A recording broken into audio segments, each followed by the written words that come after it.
Hello and welcome back to another episode of the Alter Your Health podcast, your source of information and inspiration to promote the holistic transformation of your health and the health of our planet. And my name is Dr. Benjamin Alter. I'm the host of this podcast. My name is Dr. Susanna Alter. I'm the co-host. And we are so thrilled that you are here for a great episode on the podcast. And today we are diving into the topic of mastering macros, macronutrients, things that we talk about a little bit, but quite honestly, just right off the bat, we are not fans of counting macronutrients. We do not encourage you or anyone to be counting macronutrients. But that being said, we need to understand that macronutrients are part of the foods that we eat. So when we understand nutrition, it's really hard to talk about nutrition and understand nutrition in any sort of deep scientific way without acknowledging the presence of macronutrients. So to kick off our macronutrient conversation, we're going to be really focused today on carbohydrates and what the heck carbohydrates are, what they do for your body, what they don't do for your body, and everything that you need to know about carbohydrates to fuel your body optimally. But before we do dive into this carbohydrate conversation, I really want to emphasize the fact that carbohydrates, proteins, fat, fiber, all of these macronutrients, fiber is of course not a real true macronutrient, but all macronutrients are present in all plant foods. So your carbohydrates are not a quote unquote food group, because anytime you see carbohydrates in nature, you also see protein and fat and fiber. Even a potato, your quote unquote classic high carb food, has a whole lot of protein and a little bit of fat as well. So that's a really important concept to fully grasp as before we really dive into the nitty-gritty about carbohydrates. Yes. Important point to bring up. And so why don't we start off by talking about what we mean by carbs, what carbs are, what types of carbs there are. Yeah. Okay, so let's start off by talking about what do we mean by carbs? What do we mean by carbs? Well, we don't mean white flour, white pasta, white bread, white sugar. We don't mean corn syrup and corn tortillas even, or cornmeal, or what else don't we mean? Donuts and sugar and cereal and pastries cotton and candy and yeah. Cotton candy, yeah, your natural carbohydrate. So these are all examples of highly processed foods that are carbohydrate rich. Some of them are also fat rich. Yeah.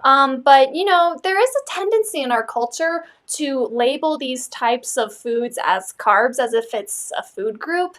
And the truth is, carbohydrates are really a macronutrient, as we've been mentioning before. And so if we were to break down what a carbohydrate is, on a biochemical level, we see that there are a few different types of molecules that are considered carbohydrates. One of the most common is glucose. And that's okay. I want to pause. And go back to the source of it all, you guys, which is the sun. To really appreciate what the heck carbohydrates are, we need to start at the source of everything, the sun. And the sun is what is responsible actually for creating carbohydrates. And how in the heck does it do that? It does so through the process of photosynthesis, which maybe you remember from your high school biology class or something like that, where carbon dioxide and water is turned into glucose in the presence of sunlight. And this, of course, happens in plants. All plants have the capacity to photosynthesize carbon dioxide and water to create glucose, which is the fuel source for human beings. And of course, also the plants create different sort of fibers or cellulose, which don't directly fuel human beings, but they do fuel our microbes. And we can talk about fiber really in depth another time. But on a very basic, practical biochemical level, glucose is the most abundant carbohydrate found in nature.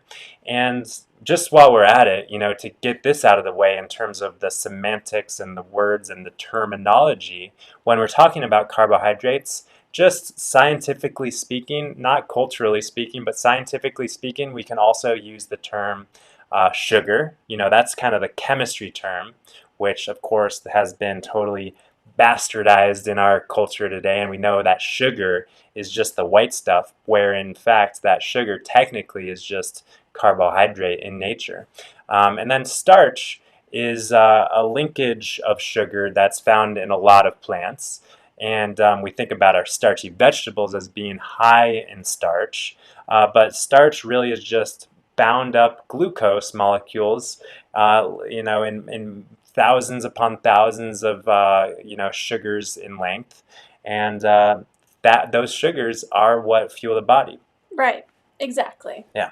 Thank you for specifying. So yeah, and just to complete this conversation here about semantics and the technicality of what a carbohydrate is. We've mentioned glucose. Glucose is considered a monosaccharide, which means it's one sugar molecule, just glucose, versus a disaccharide, which would be two sugar molecules linked together.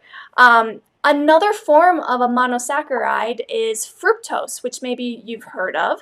Fructose is found, in high amounts in fruit in nature.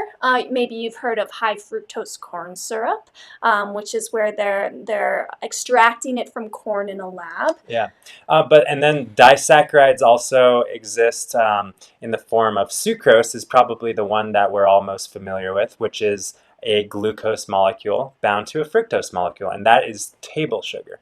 And actually, fun fact, high fructose corn syrup is actually just about 50% fructose and 50% glucose. So essentially, chemically speaking, it's pretty close to sucrose. But the fact of the matter is, when we are, for the purpose of this conversation, once again, what we are talking about when we're talking about carbohydrates, we're talking about the glucose and fructose and starch and polysaccharides that are coming from real, whole, intact, natural plant foods. Fruits, vegetables, starchy vegetables, whole, intact grains, legumes. These are what we're talking about when we're talking about carbohydrates. Or carbohydrate-rich foods, we should say. Yeah, because remember, thank you for pointing that out. Remember, each and every one of these foods, the fruits, the vegetables, the starchy vegetables, the whole intact grains, and the legumes, each and every one of these foods also contains a large amount of protein to varying degrees, and also fat, and of course fiber, and of course vitamins, minerals, micronutrients, all the things that help optimize cellular digestion, metabolism, and creation of energy. But let's take this conversation from kind of the carbohydrate, what the heck it is, to how the heck it does, what the heck it does for our bodies, and how the heck it does do that for our bodies. Like what's the process? And in order to go in this direction, we need to break down carbohydrate digestion, absorption, and metabolism. All right, great. And which is, we could spend literally a whole year talking about these things, the biochemistry and physiology and nitty-gritty details of what essentially comes to creating energy on a cellular level. But it all starts with putting a piece of food, hopefully a whole, intact, natural food, in your mouth. Right. Okay, so let's start with digestion. Let's use an example of a potato, because a potato is a wonderful carbohydrate-rich food that we love, we enjoy every day pretty much. And so as you put this food into your mouth and you start to chew, the mouth actually secretes salivary amylase, which is an enzyme that specifically breaks down the bonds between glucose molecules in the starch chain. So any starchy food you eat is actually going to do a lot of its breaking down in your mouth as you chew. That is, of course, if you are chewing. So that's why chewing and taking your time eating food is important. But the goal is to get all of the starchy chains of glucose molecules into mono or disaccharides, single or double bound sugar molecules. And that happens through the process of the enzymatic reactions that take place in your mouth, and then your stomach, of course, and also your small intestine, where your pancreas releases more amylase and more other digestive enzymes that further break down starch and other food stuff into the small bits and pieces that hopefully get to the single and mono and disaccharides that are able to get absorbed from from the center of your digestive tract, from your intestines, through the wall of your intestines and into your bloodstream. And then once they're in the bloodstream, then they've been absorbed into the bloodstream. Then those sugars are going to be circulating around. And remember, this is how we can prick your finger and test your blood sugar. We're measuring your capillary blood glucose, and we can do that with just a finger stick. But hopefully, the blood sugar that's circulating in all throughout your bloodstream is going to make its way from the blood into the cell, because we need to get the sugar into the cell in order to actually start creating energy. And this cellular energy production process is known as metabolism. So a lot of people throw around the term metabolism, like, oh, I've got a fast metabolism. Oh, my metabolism has been slowing down with age, whatever it might be. But really, when we're talking about what the heck your metabolism is, it is the process of converting fuel into energy on a cellular level. And this is a critical process when we're talking, of course, about weight release, weight optimization, but also health and healing in general, because everything that our body does over the course of every waking moment of our life requires an abundance of cellular energy. So we've got the blood sugar circulating, we got the glucose in the blood, and this brings us to the important topic and molecule of insulin, which is required to get the sugar from the blood into the cell. So tell us about insulin, Susanna. Thank you, Ben. So in order to get the sugar into the cell to create energy, we rely upon a hormone called insulin. And insulin is really, you can think of it as a key that opens up the door that glucose needs to get into the cell. So when there's plenty of sugar in the bloodstream, the pancreas secretes insulin. Insulin then binds to a receptor on the outside of the cell, and it opens up the gates and lets glucose flood into the cell. Interestingly enough, fructose, one of those other monosaccharides that we mentioned, doesn't rely on insulin to get into the cell. Fructose can just, hop on into the cell without insulin. Yeah. So insulin gets the sugar into the cell. Thank you, insulin, for unlocking the door. It's important. We'll dive into this another time in more depth, and we already have scratched the surface in other podcast episodes, how fat in the cell, specifically saturated fat in abundance, can restrict the access of that key and kind of keep the door locked so that insulin signaling doesn't work, and therefore the glucose remains in the bloodstream, isn't able to get into the cell to be converted into cellular energy. And therefore we're left with high blood sugar, hyperglycemia, which we can measure once again with a finger stick. And then if we have high blood sugar over the course of extended periods of time, that can lead us to develop a diagnosis of prediabetes, insulin resistance, or type 2 diabetes, which insulin resistance is actually at the core root of many chronic diseases, which really, once again, comes down to the cell's inability to produce an abundance of cellular energy, also known as ATP, adenosine triphosphate, which is needed to power everything that goes on in your body. Yeah. So the glucose gets in the cell, but then it needs to get into the Yeah, but mitochondria. But before you we want to do say that, something else. I just want to make it really clear, since we're talking about it right now, Yeah. that eating carbohydrate-rich foods is not what leads people to develop insulin resistance or diabetes. That's been kind of a misunderstanding that a lot of people have. Really, the underlying cause of insulin resistance is overconsumption of fat, especially saturated fat that gets stored inside the cell and messes with insulin's ability to open up the gate to let glucose in. Thank you for reiterating that very important topic that we can't just gloss over. Yes. The root cause of insulin resistance and type 2 diabetes and prediabetes is the accumulation of saturated fat, not an excess consumption of carbohydrates.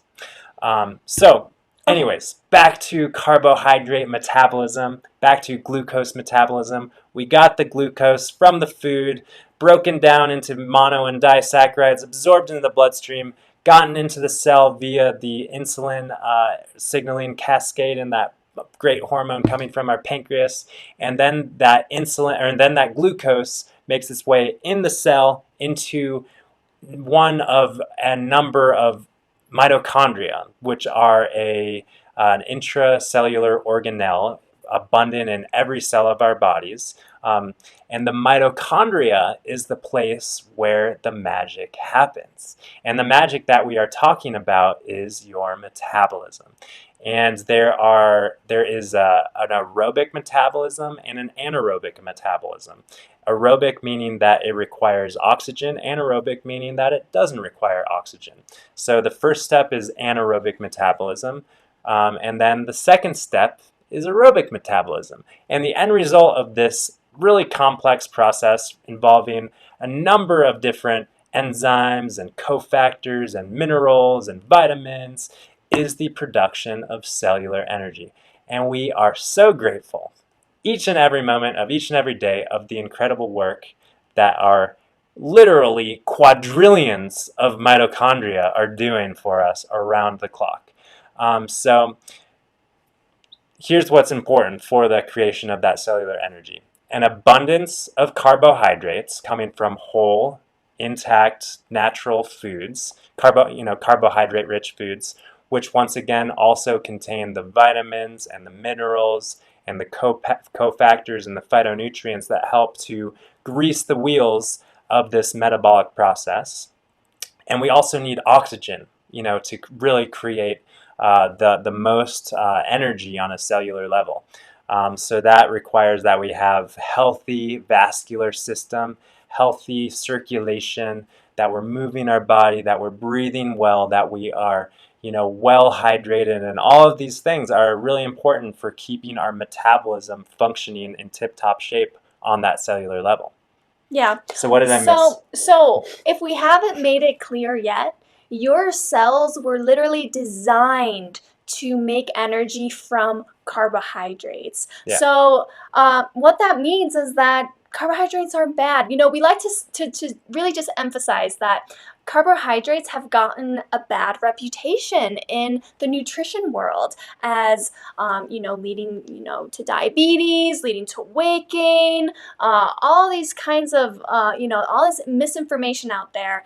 The truth is really that your cells were designed to turn carbohydrates into energy. Yes, our body does know how to make energy from fat. We can do that, but it's much easier and more effective for the body to create energy from carbohydrates. So when given the option, if you eat a meal with carbs and fat, it's going to burn the carbohydrates first. Yeah, that's a really important point. Thank you for Well, we reminding me. really cover that in our food combining episode. We do cover that in much more in depth in the food combining story.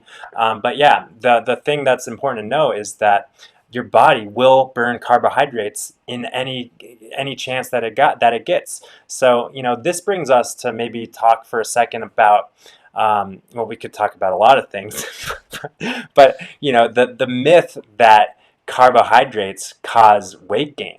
and the myth that carbohydrates are converted into fat and then the fat is stored on the body, which once again, I'm calling it a myth because it's simply unscientific. It's not the fact. The fact is that fat is stored in the body as fat. So if we just look at, once again, the classic kind of quote unquote carb food, which once again, carb is not a food group, but if we look at like a cookie, or if we look at a white bread sandwich with mayonnaise and mustard and bologna, like these carbs, quote unquote, are not carbs. They're mostly fat. When we think about the classic, spaghetti and meatballs, donut, meat and potatoes. People are afraid of the potatoes, but yeah, just eat the steak. The fact of the matter is that combination of carbs and fat is what kind of disrupts our metabolism and leads to the accumulation of excess energy on our body. But it is not the carbohydrates that are being stored on the body in excess energy. It's the fat, because the carbohydrates and fats are usually consumed in the same bite of the same food. And your body is actually doing its best to preferentially burn through those carbohydrates because that's good, clean burning, efficiently burning energy. And then the oil or the meat or the higher fat foods are being stored as fat. The truth is that in the perfect scenario of an abundance of calories, an abundance of carbohydrates, an abundance of fat, the truth is that your carbohydrates can theoretically, it has been shown that carbohydrates can theoretically be stored in the body as fat through this process of de novo lipogenesis, or creating fat from anew. But this process only happens, once again, in extreme caloric excess and in the presence of high fat, which leads me to really wonder, is it actually the carbohydrates that are being converted into fat, or is it just the fat that's coming along in the same meal and the same bite of food that's just staying fat and being stored on the body because we're in this extreme caloric excess? Anyways, getting a little bit into the weeds, but there's a lot of other kind of myths out there that I'm sure you've heard that we could debunk. But I'm also, what's coming to your mind? Well, I think it'd be really helpful if we were to talk about why we have really explained why, but now I want to talk about, practically what this looks like in how we eat on a regular basis. Yeah. Because we really focus on the carb-rich foods in our daily diet. Yeah. So when people, first come over to learning about how we eat and why we do it, we hear a lot of fear around, oh, I know, not too much fruit, not too much potatoes, and we need to, reprogram them to really, not reprogram, but, bust the myths that actually the carbohydrate-rich foods, the fruits, the veggies, the whole grains, the legumes, these are the foods that make up the building blocks of a healthy, whole food, plant-based diet, because we need the energy, we need the calories, we need the carbohydrates in order to create energy, in order to be successful over a long period of time on this way of eating. I think that it would be helpful to take this conversation and wrap up on the topic of carbohydrate cravings, which are so common and so normal and so ubiquitous in our world. And I think understanding carbohydrate cravings can really tell us a lot and bring us a lot of knowledge and reassurance with regard to how we're feeling ourselves. So the fact of the matter is that every human being who has ever walked on planet Earth has craved carbohydrates, because if you listen to the first 20 minutes of our conversation, you could probably appreciate that our life literally depends on the presence of carbohydrates to create that cellular energy. So if you're craving carbs, if you're craving a good potato, a sweet potato, if you're craving a banana, if you're craving a donut, that's because you've been marketed this and kind of you're maybe hung on the pleasure trap of seeking out this combination of fats and carbs that's really hyper palatable for us. But if you're craving carbs in the cleanest sense, that's a totally healthy, natural place to be. And rather than choosing the donut or the Snickers bar, something that gives us this hyper palatable response, to something that really shoots our dopamine up to some super physiologic degree, we can remember that, hey, my carbohydrate craving, my sweet tooth is totally natural, totally healthy. And if I'm really tuning in, if I'm really trusting and trusting my body, if I'm really nourishing my body in the way that it's actually asking me to, then I'm going to choose the apple or the mango or the banana or the potato. Or yeah, maybe if what's in my surrounding is a piece of bread, I'm going to choose that. And I'm going to trust that that is the best fuel source for my body. Right. Exactly. Yeah.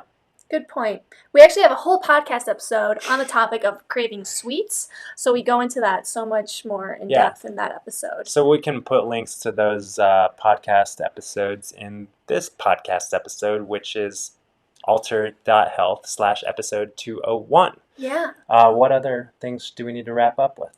Well, I do want to address that. While in the, I think the first thing that we said on this podcast episode was that we don't recommend that people track and count carbohydrates.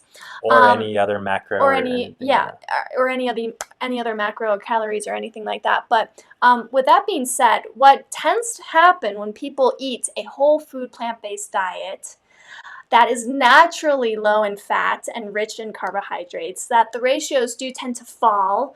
The ratios of macronutrients do tend to fall in certain areas. And really, it ends up being that the majority of the calories coming in on a whole food plant-based diet are carbohydrates.